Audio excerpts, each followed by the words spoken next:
I'm the orphan girl adopted by the Moretti family, which was the biggest mafia family on the East Coast. The current Don Grayson Moretti was my best friend growing up. At a family banquet, somebody slipped him an aphrodisiac, and I slept with him. Good news, the experience was incredible. He was absolutely massive, and we went at it 8 times in a single night. Bad news, I'm pregnant. He's just put out a massive bounty, ordering every man he has to hunt down the woman who vanished from his bed a month ago. The Moretti family has eyes on every street in New York. Not even a rat can dig a hole without him knowing. I forced my face into something calm and clapped him on the shoulder. Gray, that girl from that night. Did you find her? What are you going to do? Grayson let out a cold laugh. Break every bone she's got.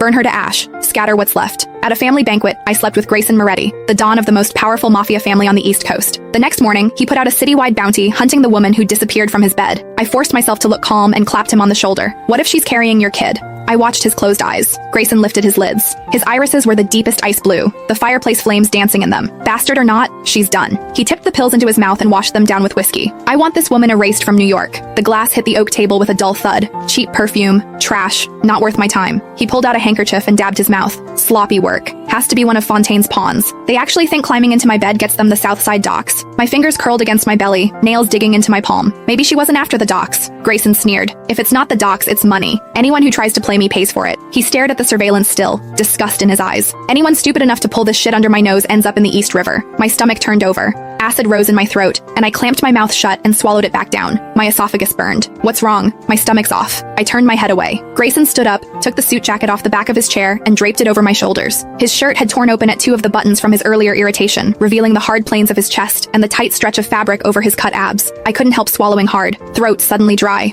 I couldn't help but think back to that night. I bit down hard and shook the image out of my head. Survival first. The nausea passed. I clutched the edge of his suit jacket. His gaze traveled down my face and stopped at my feet. The back of my right heel had been rubbed raw by my shoe, and blood was seeping into the leather. Grayson pulled out his phone and called Ryan, his right hand. Bring a pair of size 5 flats to the parlor. Soft soles. 3 minutes. A warmth bloomed in my chest. Was he worried about me? He hung up and dialed another number. Mia, come pick her up. Take her to the family doctor for a stomach workup. Give her 2 weeks paid leave. I don't want to see her face for a while. Mia's voice came through faintly, asking what was going on. She looked sick. It's annoying me. Right. I needed to lock in what I already knew about this man. He was cold-blooded, and he didn't go soft for any woman. Ever. Grayson hung up. Ryan came in carrying a shoebox and set the flats by my feet.